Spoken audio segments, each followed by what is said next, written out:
जय हिंद दोस्तों, मैं हूं अनूप और आप सब लोग देख रहे हैं ग्लोबल कॉन्फ्लिक्ट हिंदी। दोस्तों, एक तरफ जहां पे एयरफोर्स की आवश्यकताओं को पूरा करने के लिए एएमसीए और तेजस मार्क II जैसे एयरक्राफ्टों का डेवलपमेंट किया जा रहा है, तो वहीं पे नेवी की आवश्यकताओं को पूरा करने के लिए twin engine deck based fighter aircraft जैसे एयरक्राफ्टों का भी डेवलपमेंट हो रहा है। पर दोस्तों, इन एयरक्राफ्टों के डेवलपमेंट को लेके एक जो सबसे बड़ा सवाल है वो ये है कि पूरा दुनिया जहाँ पे 5th जनरेशन के फाइटर एयरक्राफ्टों को बना रहा है, इवन भारत भी एएमसीए के रूप में 5th जनरेशन फाइटर एयरक्राफ्ट बना रहा है, तो वहीं पे नए एयरक्राफ्ट को Q4.5 जनरेशन के एयरक्राफ्ट के तहत बनाया जा रहा है। पर दोस्तों, अब बताया जा रहा है कि twin engine deck based fighter एयरक्राफ्टों के भी ट्रांसफॉर्मेशन होगा। मतलब अगले फेज में twin engine deck based fighter aircraft को 4.5 जनरेशन के फाइटर एयरक्राफ्ट से एक 5th जनरेशन के फाइटर एयरक्राफ्टों में कन्वर्ट किया जाएगा। बेसिकली दोस्तों, इन एयरक्राफ्टों के अगर प्रोजेक्ट को देखा जाए तो नेवी के carrier based multi role fighter एयरक्राफ्टों के आवश्यकताओं को पूरा करने के लिए साल 2019 में पहली बार चर्चा शुरू हुआ। तब एरोनॉटिकल डेवलपमेंट एजेंसी मतलब भारत में एयरक्राफ्टों को डेवलप करने वाला प्राइम संस्था और इंडियन नेवी के बीच में एक डिस्कशन और मीटिंग हुआ, जहां पे इंडियन एयरफोर्स के लिए बनाए जाने वाले एएमसीए 5th जनरेशन के फाइटर एयरक्राफ्टों के प्रोग्राम को ही एक deck based 5th generation fighter एयरक्राफ्टों के प्रोग्राम को लेकर चर्चा किया गया। पर दोस्तों, ये जो चर्चा है ये एक हकीकत का रूप नहीं ले सका और इस प्लान के तहत आगे नहीं बढ़ा गया, बल्कि इसकी जगह एक 4.5 जनरेशन के फाइटर एयरक्राफ्ट को डेवलप करने का इरादा जताया गया, जो कि twin engine deck based fighter एयरक्राफ्टों के प्रोजेक्ट के नाम से जाना जाता है। और इस प्रोजेक्ट के अंतर्गत फाइटर एयरक्राफ्टों के फर्स्ट फ्लाइट साल 2026-27 तक किया जाना है। और दोस्तों, यहाँ पे आप लोगों को ये भी बता दूं कि इन एयरक्राफ्टों के इस्तेमाल करके ही नेवी अपने बेड़े के MiG-29K और KUV सीरीज के एयरक्राफ्टों को रिटायर्ड भी करेगा। और दोस्तों, एडीए को जब carrier based multi role fighter aircraft को डेवलप करने का निर्देश दिया गया, तो एडीए की तरफ से टोटल 2 डिजाइन को तैयार किया गया, जिनमें पहला डिजाइन तेजस मार्क II फाइटर एयरक्राफ्टों के ही बेस लाइन पे है, जहाँ पे एक दूसरे इंजन को जोड़ा गया और इसे एक 25 टन एयरक्राफ्ट के रूप में डिजाइन किया गया। और इसमें नेवी के जो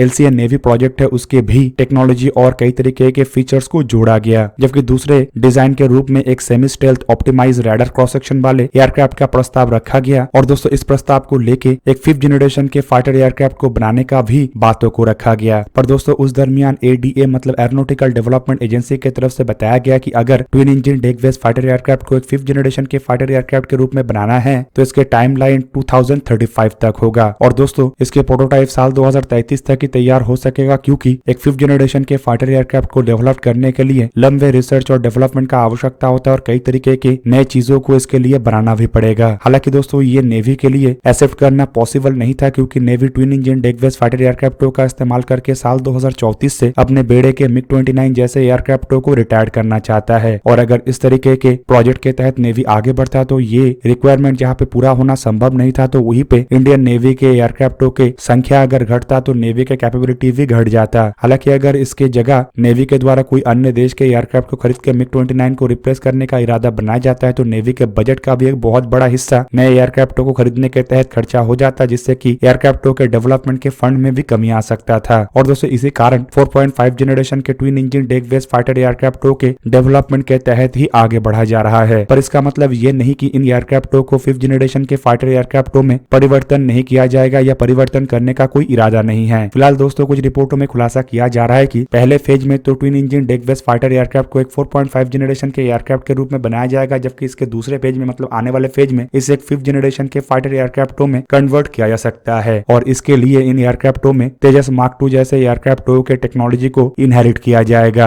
अब दोस्तों, ये जो प्लान है इसे आप south Korean company Korean aerospace industry की तरफ से बनाए जाने वाले KF-21 बॉर्मेर एयरक्राफ्टों के प्लान के साथ भी कंपेयर कर सकते हैं। बॉर्मेर एयरक्राफ्टों को बेसिकली 4.5 जनरेशन के एयरक्राफ्ट के रूप में ही बनाया जा रहा है, लेकिन इन एयरक्राफ्टों को भी 5th जनरेशन के एयरक्राफ्टों में कन्वर्ट करने का स्कोप है। और रिपोर्ट में यह भी दावा किया जा रहा है कि बॉर्मेर एयरक्राफ्टों को आने वाले फेज में मतलब शायद मार्क II वेरिएंट के अंतर्गत या मार्क III वेरिएंट के अंतर्गत एक प्रॉपर 5th जनरेशन के फाइटर एयरक्राफ्टों में कन्वर्ट किया जाए। और twin engine deck based fighter एयरक्राफ्टों को भी इसी तरीके के एक 5th जनरेशन के फाइटर एयरक्राफ्टों में कन्वर्ट करने का संभावनाएं हैं। पर दोस्तों, इसके लिए शायद हमें थोड़ा और इंतजार करना पड़े, क्योंकि बताया जा रहा है कि twin engine deck based fighter एयरक्राफ्टों को इंडियन नेवी के बेड़े में शामिल करने के बाद ही इस चीज को लेकर आगे बढ़ा जाएगा। मतलब इन एयरक्राफ्टों को 5th जनरेशन के फाइटर एयरक्राफ्टों में परिवर्तन करने का काम शायद साल 2035 में शुरू किया जाए। वहीं पे आप लोगों के जानकारी के लिए बता दूं कि इसके लिए एयरक्राफ्टों में काफी सारे बदलाव करना पड़ेगा, जैसे कि एयरक्राफ्टों के जो कैनर्ड्स है उसे हटाना पड़ेगा, क्योंकि 5th जनरेशन के फाइटर एयरक्राफ्टों के रडार क्रॉस सेक्शन काफी कम होता है और कैनर्ड्स एक तरीके से एयरक्राफ्टों के रडार क्रॉस सेक्शन को बढ़ाता है। हालांकि इसके अलावा twin engine deck based fighter एयरक्राफ्टों में इंटरनल वेपन बे नहीं है और एक 5th जनरेशन के फाइटर एयरक्राफ्ट एयरक्राफ्ट के रूप में इसे कन्वर्ट करने के लिए इसमें इंटरनल वेपन बे को भी जोड़ना पड़ेगा। हालांकि दोस्तों अगर देखा जाए तो इसके अलावा एक एयरफोर्स के एयरक्राफ्ट और एक नेवी के एयरक्राफ्टों में भी काफी अंतर होता है। और आपके जानकारी के लिए बता दूं कि नेवी के एयरक्राफ्टों के जो फ्यूसलाज होता है उससे काफी मजबूत भी होना पड़ता है, क्योंकि ये टेक ऑफ करने के दरमियान और लैंड करने के दरमियान काफी दबाव को झेलता है। और इस तरीके के फ्यूसलाज में इंटरनल वेपन बे को इनकॉर्पोरेट करना भी काफी मुश्किल काम है। हालांकि अगर साल 2035 से इस तरीके के प्रोजेक्ट के ऊपर काम किया जाएगा तो ये एडीए के लिए थोड़ा चुनौती को कम कर सकता है, क्योंकि रिपोर्ट के मुताबिक तब तक एएमसीए मार्क 1 एयरक्राफ्ट मतलब 5th जनरेशन के पहले एयरक्राफ्ट को भी तैयार हो जाना है और तब तक एएमसीए मार्क 2 एयरक्राफ्टों के ऊपर भी काम शुरू हो जाएगा। तो अब चलिए थोड़ा सा जानते हैं twin engine deck based fighter एयरक्राफ्टों के बारे में। तो twin engine deck based fighter aircraft असल में इंडियन नेवी के एयरक्राफ्ट कैरियरों के लिए बनाए जाने वाले एक मल्टी रोल फाइटर एयरक्राफ्ट है। ये कैनेट डेल्टा विंग 2 इंजन वाले एयरक्राफ्ट है जिसके डिजाइन और डेवलपमेंट का काम एरोनॉटिकल डेवलपमेंट एजेंसी और हिंदुस्तान एरोनॉटिक्स लिमिटेड के एयरक्राफ्ट रिसर्च सेंटर और defence research and development organisation कर रहा है, जबकि इसके मैन्युफैक्चरिंग की जिम्मेदारी हिंदुस्तान एरोनॉटिक्स लिमिटेड के पास ही होगा। दोस्तों twin engine deck based fighter एयरक्राफ्टों के फर्स्ट फ्लाइट साल 2026 में एक्सपेक्ट किया जा रहा है। इवन एक्सपेक्ट तो ये भी किया जा रहा है कि इस साल तक शायद एयरक्राफ्टों को लेके फंड को भी जारी कर दिया जाए। दोस्तों फिलहाल एयरक्राफ्टों के बारे में ज्यादा कुछ जानकारी पब्लिक नहीं किया गया है, लेकिन रिपोर्ट में बताया जा रहा है कि इसका सिंगल सीटेड वेरिएंट ही बनाया जाएगा और शायद इसका ट्विन सीटेड वेरिएंट ना हो। एयरक्राफ्ट के आकार को लेकर बताया जा रहा है कि इसका लंबाई करीबन 16.3 मीटर मतलब 53 फीट 6 इंच के आसपास होगा। तो वहीं पे कैरियर बेस्ड फाइटर एयरक्राफ्ट होने के कारण इसका जो विंग है ये फोल्ड हो सकेगा। फोल्डिंग कंडीशन में इसके विंग के जो चौड़ाई है ये करीबन 7.6 मीटर मतलब 24 फीट 11 इंच होगा। तो वहीं पे बिना फोल्ड किए इसके विंग स्पैन 11.2 मीटर मतलब 36 फीट 9 इंच के आसपास होगा। दोस्तों इस एयरक्राफ्ट के maximum take off weight 26,000 kilogram मतलब 26 टन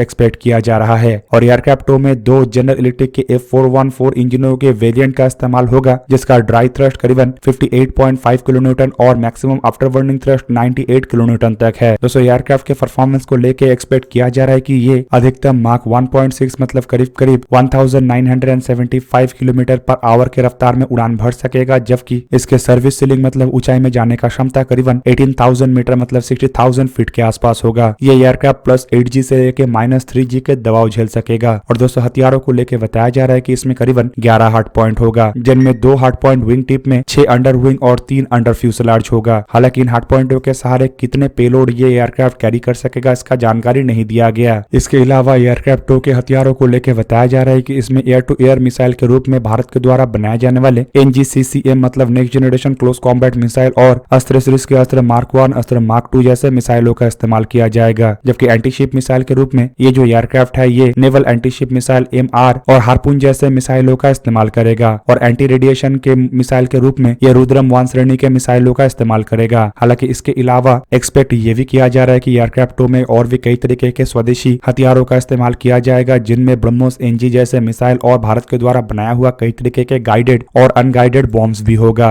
एयरक्राफ्टों में एवियोनिक्स के रूप में फिलहाल उत्तम active electronical scan array radar के इस्तेमाल का बात कहा जा रहा है, जबकि इसके अलावा एयरक्राफ्टों में electronic warfare system, infrared search and tracking system और कई तरीके के डिफेंसिव सिस्टम का इस्तेमाल होगा। दोस्तों यहाँ पे आप लोगों को ये भी जान के रखना चाहिए कि इन एयरक्राफ्टों में तेजस एयरक्राफ्टों में इस्तेमाल किए जाने वाले कई तरीके के एवियोनिक्स के अलावा 5th जनरेशन के फाइटर एयरक्राफ्ट जैसे कि AMCA एयरक्राफ्टों में इस्तेमाल होने वाले एवियोनिक्स का भी इस्तेमाल किया जाएगा, जिससे आप इन एयरक्राफ्टों को एक 4.5 जनरेशन के एयरक्राफ्टों के जगह में एक नियर 5th जनरेशन के एयरक्राफ्ट भी कह सकेंगे। तो दोस्तों ये था आज का वीडियो। अगर आपको वीडियो अच्छा लगा तो लाइक कीजिए और मेरे चैनल को सब्सक्राइब कीजिए और साथ में बना हुआ बेल आइकन को भी प्रेस कर दीजिए ताकि आप मेरा वीडियो देख पाए सबसे पहले। जय हिंद।